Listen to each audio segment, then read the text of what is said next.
मेरा नाम तान्या है और मैं 21 साल की हूँ। मैं एक एडवर्टाइजिंग कंपनी में जॉब करती हूँ। मेरे बॉस बहुत अच्छे हैं। मेरी उनसे सैलरी को लेकर पहले ही बात हो गई थी, तो उन्होंने मेरे काम की देखते हुए कुछ ही दिनों में मेरी सैलरी बढ़ा दी, जिससे ऑफिस के कई लोग मुझसे जलने लगे और मेरा नाम मेरे बॉस के साथ जोड़कर तरह तरह की बातें करने लगे। जब मुझसे नहीं रहा गया तो मैंने जॉब छोड़ने का फैसला किया। जब ये बात मेरे बॉस को पता चली तो उन्होंने मुझसे कुछ ऐसा कहा जिसे सुनकर सभी लोग कहते हैं कि इंसान को सबसे दोस्ती रखनी चाहिए, किसी को अपना दुश्मन नहीं बनाना चाहिए। दुश्मनी किसी से की नहीं जाती। कभी कभी लोग आपकी तरक्की देखकर भी आपसे जलकर आपके दुश्मन बन जाते हैं। आज मैं आपको कुछ ऐसी ही अपनी कहानी सुनाने जा रही हूं। ऐसा ही कुछ मेरे साथ भी हुआ। लोग बेवजह ही मेरे दुश्मन बन गए। मेरा नाम तान्या है और मैं अभी 21 साल की हूं। मैंने एक नया ऑफिस ज्वाइन किया है। मेरे बॉस की उम्र लगभग 35 साल की है और वो शादीशुदा है। उनकी एडवर्टाइजिंग की एक बड़ी कंपनी है। यह उनका नया ऑफिस है और मेरे अलावा और भी 70 से 80 लोगों का उनका स्टाफ है। मेरी इंग्लिश पर कमांड अच्छी है, इस कारण मुझे प्रेजेंटेशन और बाकी के काम में कोई प्रॉब्लम नहीं होती थी। मेरे बॉस का खुद की प्राइवेट केबिन था। उन्होंने ही मेरा इंटरव्यू भी लिया था। वहां उन्होंने ऑफिस में मुझे मेरा रोल बताया कि मेरा यहाँ क्या काम रहेगा। बॉस हमारे बहुत अच्छे हैं। वो काम करने वालों की बहुत कद्र करते थे। कुछ ही दिनों में वो मेरे काम से बहुत प्रभावित हुए और वो मुझे नई नई जिम्मेदारियां देने लगे। मैंने भी उन्हें चुनौतियों के रूप में लेते हुए सारा काम अच्छे से निभाया। जैसा कि मैंने आपको पहले ही बताया था कि अगर आप अपना काम अच्छे से करते हो तब भी लोग आपके दुश्मन बन जाते हैं। लोग आपसे जलने लगते हैं। अगर वो आपकी बराबरी नहीं कर सकते तो फिर आपकी बुराई करके आपको परेशान करने की कोशिश करते रहते हैं। मेरे साथ ही नहीं, ये हर किसी के साथ होता है। हर ऑफिस में आपको ऐसे लोग मिल ही जाएंगे जो आपके साथ ऐसा करेंगे। जब मैंने अपना ऑफिस ज्वाइन किया था तभी मेरी सैलरी को लेकर बात हो गई थी।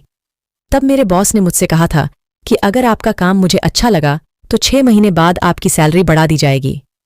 बॉस मेरे काम से बहुत प्रभावित हुए और जैसा कि मेरी उनसे बात हुई थी, उन्होंने मेरी सैलरी को बढ़ा दिया। अब ये बात हमारे ऑफिस के अकाउंटेंट से होते हुए ऑफिस के सारे स्टाफ तक पहुंच गई थी। ऑफिस में पहले से ही मैं कई लोगों को खटक रही थी। मेरे आने से कई लोगों की इमेज पर फर्क पड़ा था, लेकिन इसमें मेरा क्या कसूर था। मैं तो बस अपना काम कर रही थी। अपने बॉस के साथ मैंने कई प्रेजेंटेशन भी बनाए थे। इस कारण मुझे बॉस के ऑफिस में ही ज्यादा देर तक काम करना रहता था। मेरी सैलरी बढ़ते ही कई लोग जो अपना काम तो ठीक से कर नहीं पाते, उन्होंने मेरी काबिलियत पर उंगली उठाई और मुझे नीचा दिखाने के लिए भला बुरा कहना शुरू कर दिया। वो ऐसे लोग हैं जिनके घर में उनकी बहन और बेटी तो होती है, लेकिन फिर भी दूसरों पर वो लोग कीचड़ उछालते रहते हैं। अब मेरा नाम मेरे बॉस के साथ जोड़ा जाने लगा और मेरी सैलरी बढ़ना भी उसी से जोड़ दिया गया। उनकी झूठी और इस तरह की बातों में सभी को मजा आता है। मुझे यह बात ऑफिस की मेरी एक दोस्त ने बताई तो उस समय मुझे यह एहसास हुआ कि अपनी कमी छुपाने के लिए लोग किसी भी हद तक जा सकते हैं। अब आगे से जब भी मैं अपने बॉस के कैबिन से बाहर निकलती तो बाहर लोगों के चेहरे पर एक अजीब सी हंसी मुझे सब कुछ बयान कर जाती थी। धीरे धीरे वो लोग अपनी हरकतों में सफल होने लगे और मुझे उनकी यह सब बातें बहुत प्रभावित करने लगीं और इसका असर अब मेरे काम पर भी पड़ने लगा। अब मेरे बॉस को भी मेरे चेहरे और बातों से पता चल गया था कि मेरे साथ सब कुछ नॉर्मल नहीं है। ऑफिस के लोगों की बात सुन सुनकर अब मैं बहुत परेशान हो गई थी। मैंने सोच लिया था कि अब मुझे यह ऑफिस छोड़ देना चाहिए, क्योंकि अब मैं इन लोगों का चेहरा भी नहीं देखना चाहती थी। करीब 20 दिनों के बाद मैंने अपना ये ऑफिस छोड़ने का फैसला कर लिया। मैंने अपना रिजाइन लेटर टाइप किया और बॉस के कैबिन में चली गई। फिर बॉस को मैंने अपना रिजाइन लेटर दिया और कहा कि सर, मैं ये जॉब छोड़ रही हूं। मेरी बात सुनकर बॉस को जैसे शॉक लग गया हो। उन्होंने मुझसे पूछा कि क्यों, क्या हुआ तुम्हें?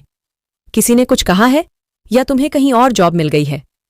मैंने कहा कि नहीं, अभी मैं घर पर ही कुछ दिन रहूंगी।